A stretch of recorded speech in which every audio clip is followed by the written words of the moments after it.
trafic illicite de l'or en RDC, je l'ai dit en titre, un train des sanctions du Trésor américain vient de tomber. Ces sanctions concernent tous les acteurs impliqués dans ces activités illicites pour mettre fin au financement du terrorisme et des groupes armés. Ces sanctions touchent les trafiquants d'or à lingots, AGR, la plus grande raffinerie implantée en Ouganda, mais aussi un réseau de 8 entreprises dans le monde. Objectif du Trésor américain, c'est de couper le financement du terrorisme et des groupes armés qui sèment l'insécurité dans la partie est de la RDC.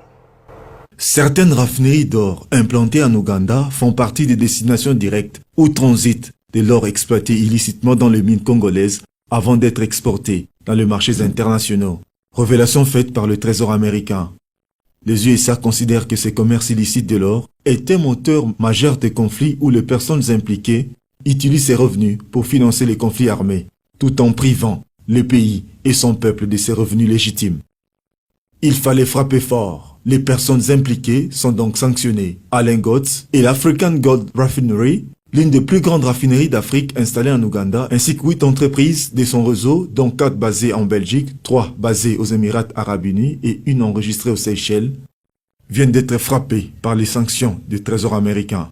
Cette vente illicite de matières premières, dans lesquelles, entre autres, l'or, dont Gotz est impliqué, c'est des ressources illégales qui ont sûrement été utilisées d'une manière ou d'une autre financement des activités qui pourraient ne pas être correctes. Donc, le lien avec l'État islamique, il faut l'établir avec autant de renseignements d'informations supplémentaires. Parmi les sanctions, le gel des avoirs et l'interdiction formelle de commercer avec les citoyens et les banques américaines. Pour Brian Nelson, l'émissaire de Biden dans la lutte contre le blanchiment d'argent, en séjour en RDC, ces sanctions démontrent l'engagement des États-Unis aux côtés de la RDC à mettre fin au commerce illicite des minerais et à encourager la transparence dans le secteur minier pour couper les financements du terrorisme et des groupes armés en RDC, ce qui menace la stabilité de la région. Les efforts sont vraiment en bonne voie pour lutter contre la corruption et le gouvernement, le Trésor américain, essentiellement, et travaillent en partenariat avec ces pays. L'annonce des sanctions permet en fait au gouvernement congolais, et déjà il y a un processus pour s'assurer que le gouvernement congolais peut récupérer tous les actifs qui lui appartiennent. Et au-delà de ça, l'annonce des sanctions lui permettra également d'avoir de pouvoir mener des procédures judiciaires éventuellement pour toutes ces personnes qui sont les auteurs des détournements des deniers publics. Un bon nombre de mines congolaises se trouvent dans des zones en proie à l'insécurité permanente, comme en Ituri.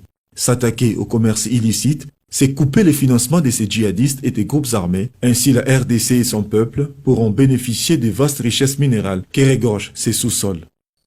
Le Trésor rappelle aux autorités congolaises le bien fondé de renforcer son cadre juridique de lutte contre le blanchiment d'argent et le financement du terrorisme, en vue de consolider le climat des affaires.